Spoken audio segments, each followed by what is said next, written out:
A'udzu billahi minasyaitonir rajim. Bismillahirrahmanirrahim. Qala al-mu'allif rahimahullah ta'ala wa nafa'ana bihi wa bi ulumihi wa bi asrarihi fid dharain amin ya rabbal alamin. Qala Allah ta'ala fi kitabihil karim wa astaqul qailin a'udzu billahi minasyaitonir rajim. Bismillahirrahmanirrahim. Liyashhadu manafi'a lahum wa yadhkuru ismallahi fi ayyamin ma'lumat. Fi ayyamin ma'lumatin ala ma razaqahum min bahimatil an'am fakulu minha wa at'imul ba'isal faqir. Surat Al-Hajj ayat 28.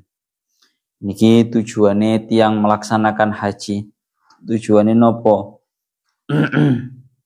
Liyashhadu terapun podo nekani. Liyashhadu terapun podo nekani, terapun podo nekseni sapa nas. Ayahduru tegese terapun podo nekani sapa nas. Manafi'a ing pira-pira manfaat. Manafi'a ing pira-pira manfaat. Lahum kedue nas. Manfaat fit dunya ing dalam dunya. Fit tijarati kelawan ya Allah dagang. Fit tijarati kelawan dagang. Au fil akhirati utawa ing dalam akhirat. Manfaat yang sifatnya ukhrawi. Menurut kaul yang kedua au fihima atau yang dalam karuni ya Allah dunya wal akhirah atau yang dalam karuni dunya wal akhirah. Aqwalun utawi fit dunya au fil akhirah au fihima iku pira-pira kaul. Ngoten mawon maknane. Aqwalun utawi fit dunya au fil akhirah au fihima iku pira-pira kaul. Beberapa pendapatnya ulama macam-macam. Wa yadhkuru ismallahi fi ayyamin ma'lumat. Wa yadhkuru lan terapun padha nutur, terapun padha zikir, terapun padha eling sapa nas ismallahi ing asmane Allah fi ayyamin ing dalam pira-pira dina. Fi ayyamin ing dalam pira-pira dina ma'lumatin kang kinaweruan apa ayyam ay asyri dzulhijjati tegese ing dalam bulan ing dalam tanggal 10 bulan Dzulhijjah. Tegese ing dalam tanggal 10 bulan Dzulhijjah. Au yaumi arafata atau ing dalam yaumi arafah. Au yaumin nahri utawa dina nahar dina Idul Adha ila akhiri Dzulhijjah ila akhiri ayyamit tasyriki maring akhire dinane tasyrik aqwalun utawi asyri Dzulhijjah yaumi arafah yaumin nahri iku pira-pira qaul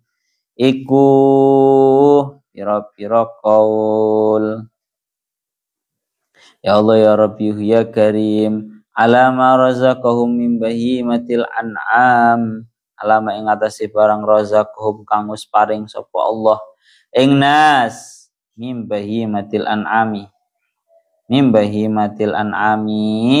saking ya Allah saking hayawan rumangkang pira-pira saking hayawan rumangkange pira-pira raja kaya saking hayawan rumangkange pira-pira raja kaya al ibili tegese unta wal ghanami wal baqari lan sapi wal ghanami lan wedhus wallati tunharu fi yaumil aidi wa ma ba'dahu minal hadaya wallati lan hayawan tunharu kang den sembelih apa allati fi yaumil aidi ing dalam dina Idul Adha amalan barang ba'dahu kang tetep ing dalam sause yaumil aid minal hadaya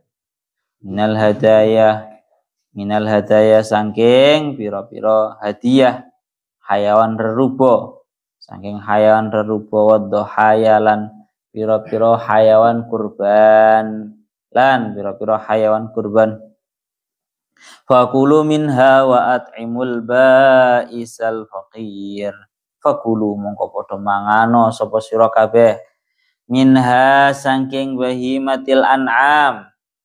Idza kanat arikalane ono apa bahimah iku mustahabbatan kang den sunnahake. Mustahabbatan kang den sunnahake. Wa at'imul ba'isal faqir wa at'imulan padha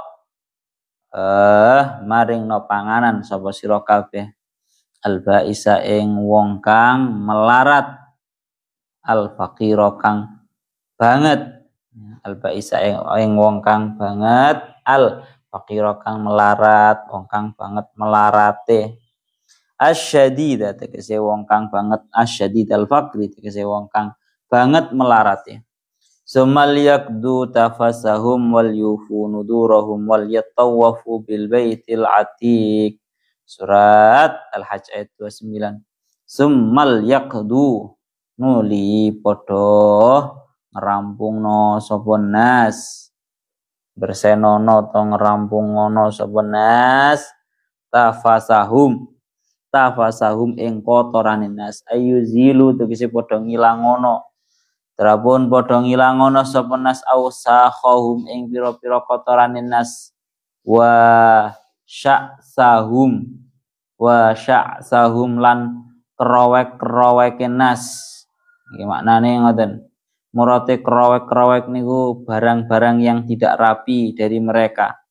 Seperti rambut yang panjang, kuku yang panjang, nggih, wa sya'sahum lan kerowek-kerowek nas katulid dufri kaya dene dawane kukune dawa diberseni wal yufu nudurahum wal yufulan becik padha nuhoni sapa nas bitakhfifi kelawan den waca enteng wa tasydid lan den waca tasydid wal yuwaffu ngaten nggih maknane sami nudurahum ing pira-pira nadarin nas minal hadaya ban sang pira-pira hayawan rerupa wadhaya lan pira-pira hayawan kurban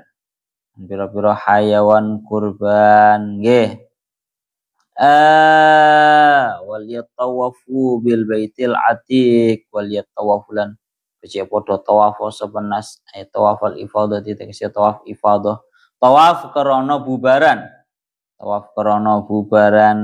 bil baiti ing dalem bait al atiqi kang dingin kang dahulu ayil qadim tegese kang dingin liannahu krana sak tenane bait iku awwalu baitin kawitane dalem wudi kang den seleh yang diciptakan linasi krana para menungso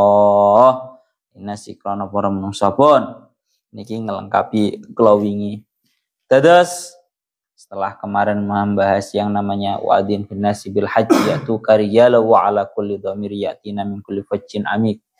Tatkala Nabi Ibrahim itu setelah menyelesaikan bangunan Ka'bahnya ya Allah Ta'ala merintahkan Nabi Ibrahim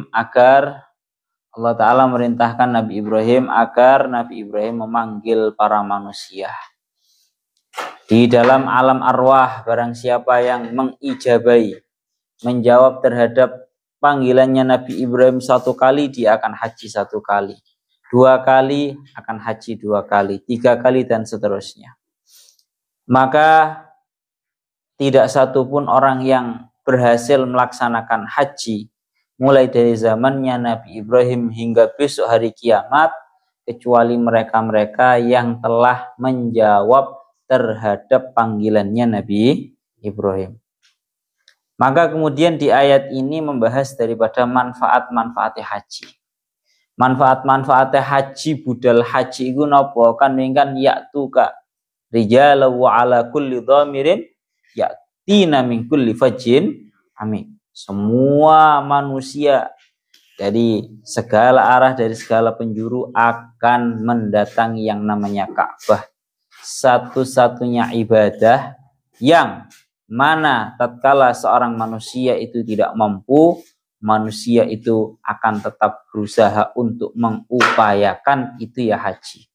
Lek wong poso gak mampu ya wis gak mampu, nggak ada yang istilah terlalu memaksakan, nggak ada. Orang sholat gak mampu berdiri ya wis sholat ambil. Tapi khusus haji banyak sekali dari kita yang mungkin tidak mampu tapi akan tetap mengupayakan dirinya bagaimana caranya mampu. Maka tengeriki tinggal akan bahwa Allah Ta'ala menjelaskan teng ayat niki manfaate wong haji. Ya Allah ya Rabbi ya Karim. Manfaate wong haji niku liyashhadu manafi'a. Nanti wow ayat 28 liyashhadu manafi'a lahum wa yadhkuru ismallahi fi ayyamin ma'lumatin 'ala ma razaqahum min bahimatil an'am fakulu minha wa at'imul ba'isal faqir.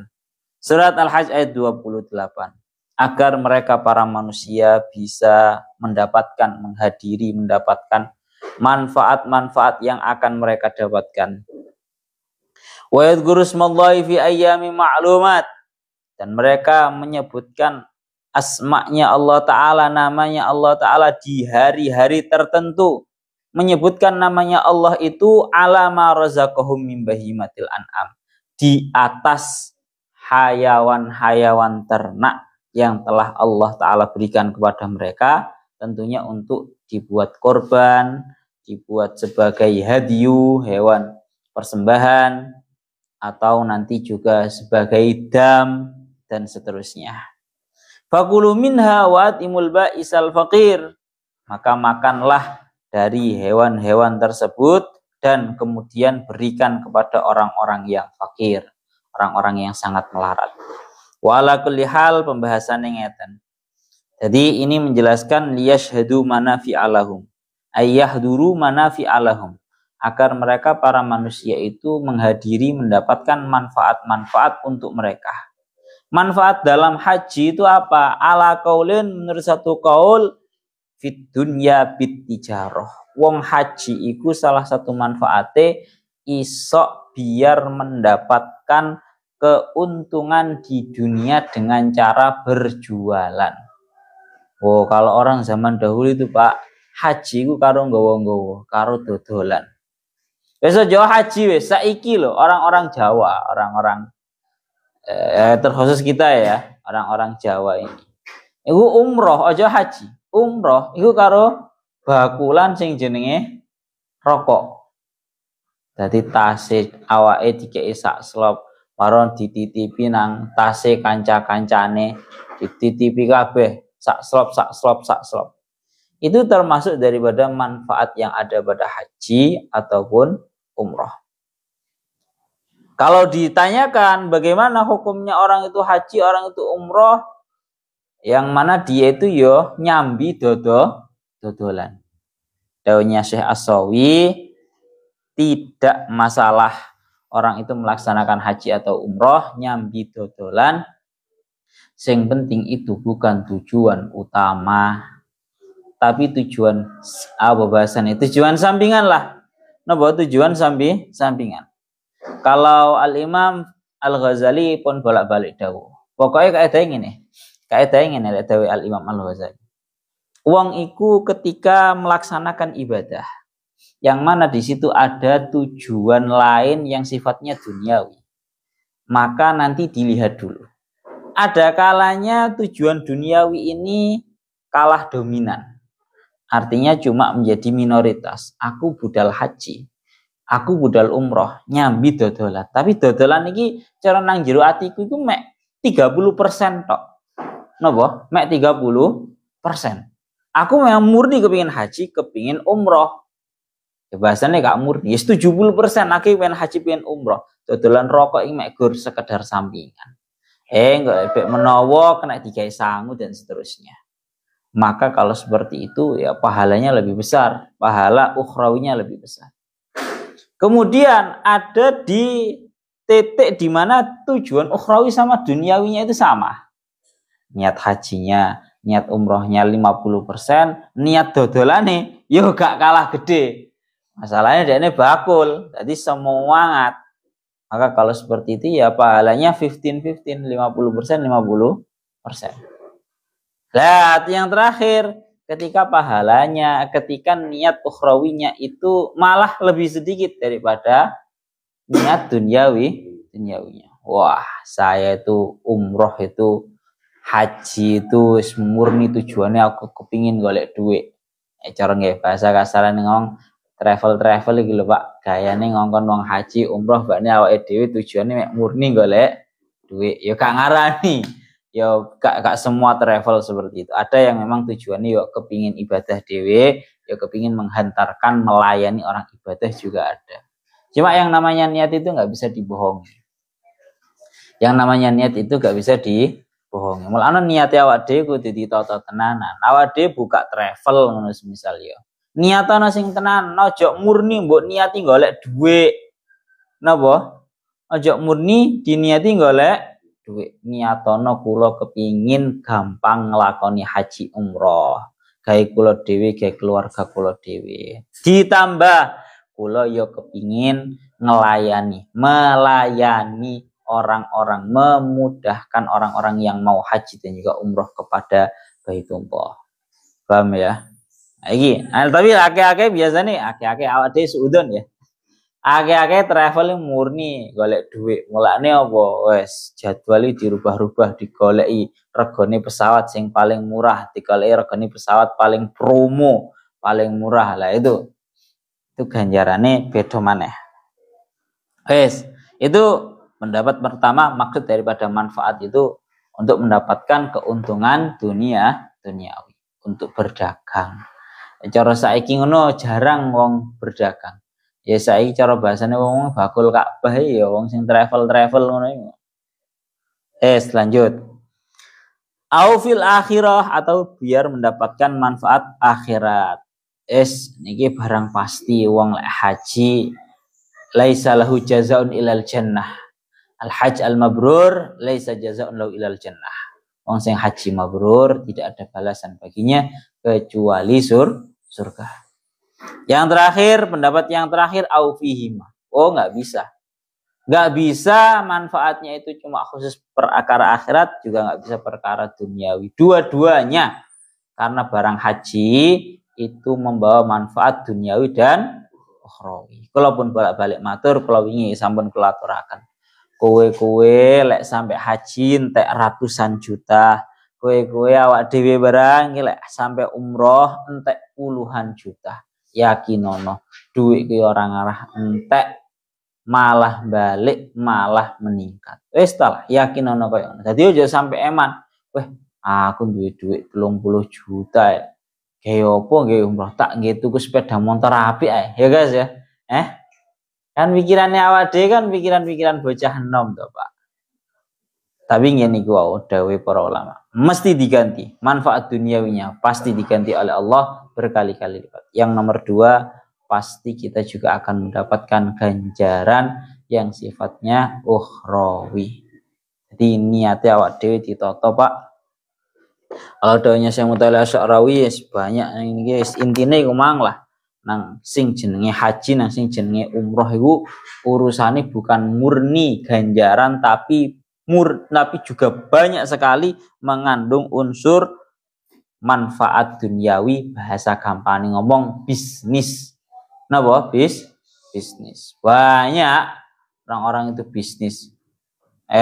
Kepingin haji, kepingin umroh, kulaan nang kono iku kulaan, mbok kulaan bukhur, mbok kulaan tasbih, mbok kulaan apa abaya, mbok kulaan jubah, mbok kulaan sembarang mulih didol nang Indonesia. Ya itu memang salah satu daripada manfaat yang ada pada yang namanya haji dan juga umroh, dan syariat kita sama sekali tidak melarang. Ning iling-ilingan kita harus bisa mendominankan niat ukhrawi kita daripada niat duniawi. Wis intine kuwi lho, Pak. Dan niat itu nggak bisa kita ingkari. Sampai awak dhewe terlalu ambisi untuk urusan duniawi eman. Pun kok soto-soto senang mari. Itu yang pertama. Sampai diilokno karo Syekh Mutawalli Asy'arawi iki. Beliau sampai dawuh ngene, sebagian menungso iku ana sing rada lucu. Haji gurung mari lho, bahkan gurung haji. Wis blonjo nang pasar sampai duwike entek Giliran wayahe bayar dam marang ngono alasan. Waduh, dhuwitku wis entek aku gak duwe dhuwit gawe bayar dam. Iki saking nemene wong lek katene haji katene budal umroh gurung haji gurung umroh wis mubeng nang pasar dhisik. Iki akeh model kaya ngene iki. Dawuhnya sama kowe cok kaya ngono. Madon lanjut. Lanjut teng ngriku ngendikaken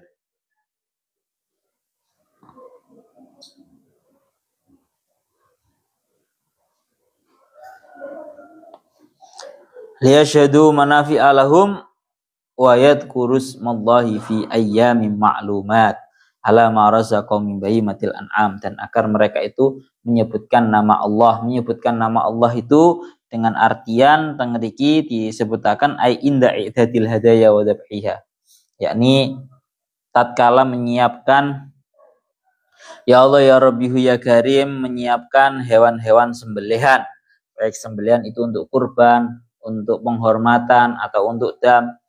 Mereka menyebutkan nama-nama Allah fi ayyami ma'lumat, di hari-hari yang sudah diketahui. Menurut satu pendapat ini merupakan Ashri Dzulhijjah, tanggal 10-nya Dzulhijjah. Ada yang mengatakan Yaumu Arafah, ya, ada yang mengatakan Yaumun Nahri, ada yang mengatakan ini hari raya Idul Adha.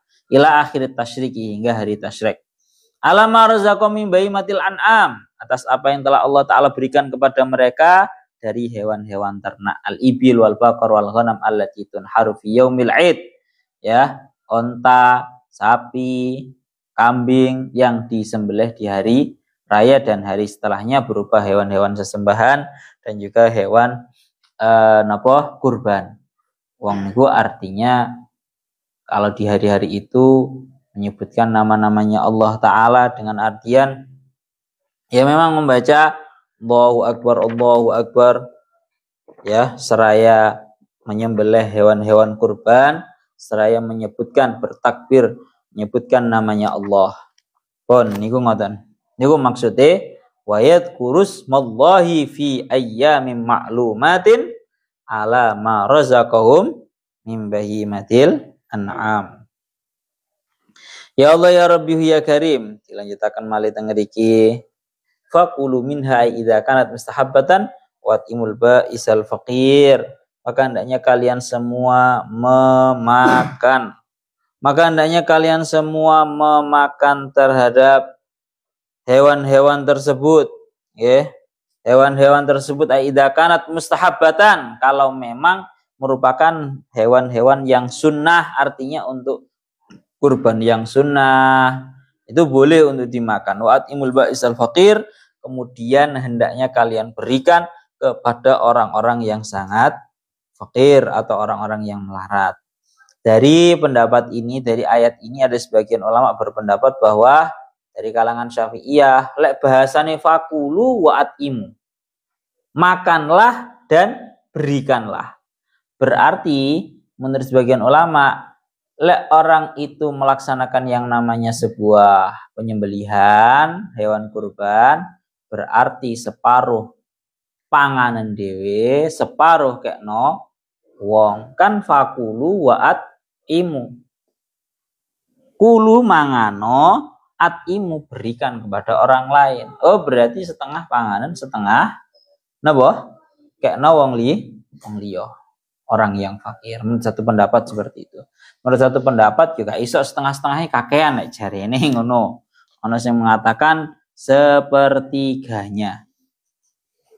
Pun jadi pendapatnya kalangan Syafi'iyah mengatakan sing oleh dipangan itu hanyalah hewan kurban yang sunnah. Kalau selain itu nggak boleh. Terakhir, Allah ya Rabbi ya Karim, asyadid al-faqr, yang sangat fakir. Saya bacakan kalau dari madhab yang lainnya, tengeri dikaaken wattafaqu al ulama ala anal hadiya idza kana tatawuan jaza al aklu. Para ulama sepakat bahwa kalau hewan itu merupakan hewan kurban atau hewan sesembahan yang sifatnya itu sunnah, maka boleh untuk dimakan. Nah, cuma terjadi perbedaan itu kalau di dalam hewan sembelihan yang sifatnya itu wajib, baik itu nadar Maka kalau dari pendapatnya kalangan Asy-Syafi'i itu nggak boleh. Ada orang nadar berkurban, nggak boleh dimakan. Tapi qala Malik ya'kulu min kulli hadyin wajaba illa min jaza'is saidi wa fidyatil adha wan nadar idza qasada bihi al masakina. Dawuhnya Al Imam Malik, beliau dawuh boleh untuk memakan dari tiap-tiap hewan hadyu, yang wajib kecuali hewan yang menjadi balasan atau bahasanya ganti rugi daripada soid hewan buruan dan fidyatul adha dan juga nazar. Itu nggak boleh. Yang lebih ngeri lagi pendapatnya Imam Abu Hanifah. Kalangannya pendapatnya Imam Abu Hanifah ya'kulu min damit tamattu iwal kiron. Boleh untuk memakan dam tamattu dan juga dam kiron. Dam tamattu itu nanti kalau sampean tahu, dam tamattu itu orang yang hajinya itu enak-enakan, orang yang membersamakan antara haji dan juga umroh. Dengan model kalau tamattu sama kiron itu kan beda. Kalau orang-orang itu biasanya biar sempurna dan tidak terkena dam itu ya napa pakai napa jenenge haji ifrad. Hajinya disendirikan, umrohnya juga disendirikan, yang mana tahallulnya itu dari tempat ihramnya. Pun terakhir wal yakdu summal yakdu tafasahum wal yufu nudurahum wal yattawafu bil baitil atiq. Tangriki tinggi keaken dan hendaknya kalian semua membersihkan kotoran-kotoran kalian. Hendaknya mereka para manusia membersihkan kotoran-kotorannya. Wal yufu nudurahum, dan hendaknya mereka menepati nazar-nazar mereka, menunaikan nazar-nazar mereka. Wal yattawafu bil baitil atiq, dan hendaknya mereka itu tawaf di dalam Ka'bah Baitullah yang sangat terdahulu ini. Bon. Artinya ya napa? Summal yakdu tafasahum ayyuzilu ausakhahum wa sya'sahum katulid dhufri. Hendaknya mereka itu la ismari haji benar-benar membersihkan badan, membersihkan najis, membersihkan seluruh kotoran yang ada pada dirinya. Kotoran batin atau kotoran zahir. Niki sing paling abot. Sing paling abot ya ini. Summal yakdu tafasahum. Tafas bimakna ausah. Orang haji, orang umroh tujuannya tidak lain tidak bukan adalah nopo membersihkan kotoran dohir dan kotoran batin. Iki Pak sing abot Pak. Kula ana dawuh para ulama, alamate wong ku haji mabrur, umroh mabrur, dia tidak kembali untuk melakukan perkara-perkara buruk yang sering dia lakukan pada sebelum-sebelumnya. Iki abot. Ake-ake teko awak dhewe iki lek pas wayahe teko haji atau teko umroh dalam jangka waktu 1 hari, 2 hari, 1 minggu, iku koyo sik solih ngono, sik tahajud ya sik rada sregep ya to Pak Engko wis mali oleh 2 wulan ngono waduh wis luntur maneh wisan. Koyo wis balik maneh. Ini yang paling sulit. Summal yakdu tafasahum. Dan yang lebih ngeri naudzubillahi min dzalik, orang itu umroh, orang itu haji dalam keadaan di Baitullah, di dalam hatinya terlintas bahkan menginginkan untuk melaksanakan yang namanya sebuah kemaksiatan. Naudzubillahi min dzalik. Bon, summal yakdu tafasahum. Diresiki kotoran-kotorane, kotoran zahir atau kotoran batin. Ya Allah ya Rabbi ya Karim, terutama juga yang tidak kalah adalah kotoran-kotoran zahir. Seperti merapikan badan, rambut yang panjang, kuku yang panjang dirapikan. Kedua, wal yufu ay bitakhfifi yufu atau dengan tasdid wal yuwaffu. Ya. Tulis wal yuwaffu. Itu yang tasdid, waffa yuwaffi, jadinya yuwaffu. Wal yuwaffu nudurahum. Hendaknya mereka menunaikan nadar-nadar mereka minal hadaya wa dhuhaya, baik itu hewan-hewan sesembahan atau hewan-hewan ya Allah napa dohaya atau hewan-hewan kurban lek duwe nazar dilaksanakan. Terakhir wal yatawafu bil baitil atiq, dan hendaknya mereka semua itu melaksanakan tawaf di Ka'bah yang sangat terdahulu ini. Al yatawafu, tawaf apa yang dimaksud? Tawaf al ifadah. Tawaf ifadah itu tawaf bubaran, tawaf pamitan. Orang kalau mau meninggalkan yang namanya kota Makkah itu menurut satu kaul mengatakan bahwa itu wajib untuk melaksanakan tawaf ifadah. Dan setelah tawaf ifadah harus sesegera mungkin untuk ndang-ndang keluar dari kota Makkah. Bon, bil baitil atiq ay al-qadim li annahu awwalu baitin wudi'a lin-nas. Bait yakni Baitullah Ka'bah itu disebut dengan Baitil Atiq, rumah yang sangat klasik, rumah yang sangat kuno. Kenapa kok seperti itu? Karena rumah yang sangat kuno sendiri itu adalah Baitullah Ka'bah. Karena itu merupakan awwalu baitin wudi'a lin-nas. Inna awwala baiti wudi'a lin-nasi lalladzi bi Bakkata mubarakaw wa hudan lil alamin. Pertama kali yang namanya rumah yang dibuat di alam semesta ini adalah Ka'bah. Seperti yang sampun kula sampaikan kemarin kan. Jadi ada yang mengatakan yang membuat pertama kali itu Nabi Adam. Ada yang mengatakan bahkan bukan Nabi Adam, tapi yang membuat adalah para malaikat. Karena awwalu baitin di ayatnya kan inna awwala baitin wudi'a lin-nas. Awal kali bait yang dibuat untuk para manusia. Lah manusia itu memasukkan yang namanya Nabi Adam. Jadi sangat kuno sekali. Ada sedikit cerita terakhir mengenai yang namanya Baitullah. Ini bolak-balik toh diceritakan bahwa Baitullah itu sudah mengalami banyak kali ya bahasanya entah itu renovasi atau apa terserah. Tengriki akan salah satu yang cerita yang mengenai tentang Baitil Atiq yaitu ceritanya Rojo Abraha dengan ceritanya Mbae Kanjeng Nabi, yaitu Sayyidina Abdul Muthalib. Ceritanya dikatakan kalian para ulama seperti yang disampaikan oleh Syekh Mutawalli Asy'arawi. Sebenarnya sebelum Syekh Mutawalli Asy'arawi saya sudah pernah baca, tapi kebetulan nemu referensi yang langsung diceritakan oleh beliau. Jadi Sayyidina Abdul Muthalib itu merupakan sosok Quraisy yang sangat berwibawa. Jadi nang Arab niku untuk yang tiga kalangan situ itu nggak ada istilah presiden, nggak ada istilah raja. Jadi kepemimpinannya itu sistemnya bukan presiden, bukan raja, tapi sistemnya adalah pemuka-pemuka adat, bahasa kasaran ngomong, pemuka-pemuka adat.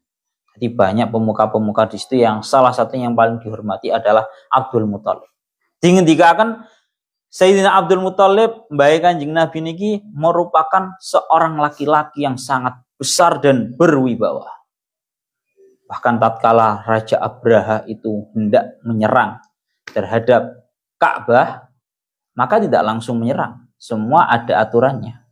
Masuk ke Masjidil Haram itu pamitan dulu kepada orang-orang sekitar. Mana pemimpin-pemimpin, pemuka-pemuka adat kalian semua, tolong hadirkan ke hadapan saya. Ditimbali semuanya.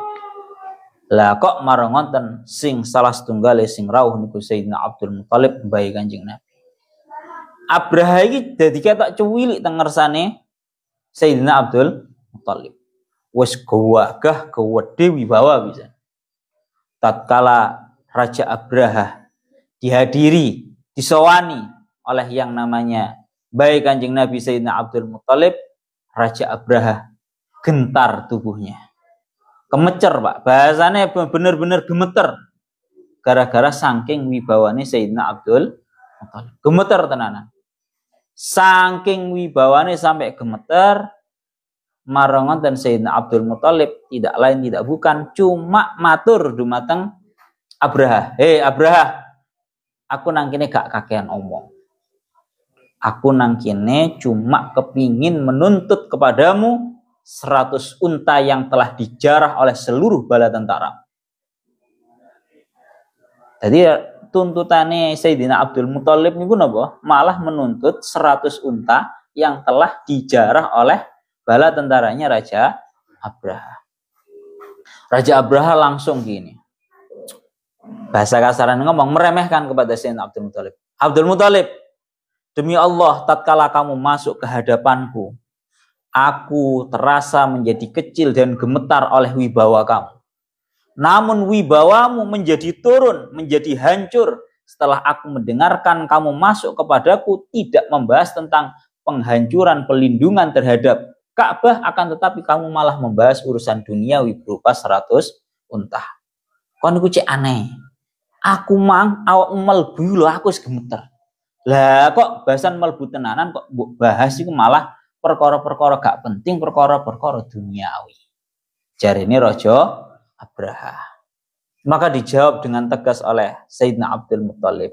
Hei Raja Abraha, perlu kamu ketahui bahwa kalau 100 unta itu pemiliknya adalah aku perlu menuntut. Tapi adapun yang namanya Baitullah, yang namanya Ka'bah, maka sesungguhnya Baitullah dan juga Ka'bah itu memiliki sosok Tuhan sebagai pemiliknya yang akan melindunginya. Aku gak perlu repot-repot melindungi yang namanya Ka'bah. Wah, seraya yang namanya Abraha tambah gentar, Pak. Dikirane sing jenenge raja sinten? Sing jenenge Abdul Muthalib dikirane katene melindungi kon sampai wani-wanine ingin menghancurkan Ka'bah kon tak patene. Dikirane Raja Abraha katene ngomong koyo ngono Sayyidina Abdul Muthalib. Malah Sayyidina Abdul Muthalib malah mek bahas unta nih, orang bahas Ka'bah. Seolah-olah Sayyidina Abdul Muthalib berkata, kalau saya yang melindungi Ka'bah, maka sesungguhnya saya ini lemah. Tapi kalau yang melindungi Ka'bah ini adalah Allah Ta'ala selaku yang memiliki terhadap Ka'bah, maka Allah Ta'ala memiliki sebuah kekuatan yang tidak tertandingi. Mendengarkan daunnya Sayyidina Abdul Muthalib yang seperti itu tambah kaget, tambah gemeter sing jenenge Raja Abraha.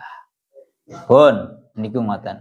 Akhirnya beneran sing jenenge Sayyidina Abdul Muthalib itu langsung setelah dikembalikan 100 untanya sama Raja Abraha menyuruh terhadap seluruh kaum Quraisy, wes kon kabeh metu kabeh. Jangan ada satupun dari kalian yang menghadapi Raja Abraha, karena urusan penghancuran Ka'bah ini sudah dihadapi oleh Allah Ta'ala selaku Tuhan semesta alam. Jadi malah dikongkon ngungsi karo Sayyidina Abdul Muthalib para orang-orang Quraisy. Dan benar Allah Ta'ala memiliki cara tersendiri untuk menghancurkan Abraha yang ingin menghancurkan terhadap Ka'bah dengan cara mengirimkan burung ababil. Alam tara kaifa fa'ala rabbuka bi ashabil fil. Alam naj'al lahu apa? Alam yaj'al kaidahum fi tadlil wa arsala alaihim tayran ababil tarmihim bi hijaratin min sijil faja'alahum ka'asfin ma'kul. Niku ceritanya Al-Baitil Atiq, rumah terkuno, rumah yang paling pertama di muka bumi ini adalah Ka'bah, yaitu Baitullah. Dzalika wa may yu'azzim hurumatillahi fa huwa khairul lahu 'inda rabbih wa hillat lakumul an'am illa ma yutla 'alaikum fajtanibur rijsa minal awsani wajtanibu qaulaz zur. Surat Al-Hajj ayat 30 ila huna wallahu a'lam bissawab.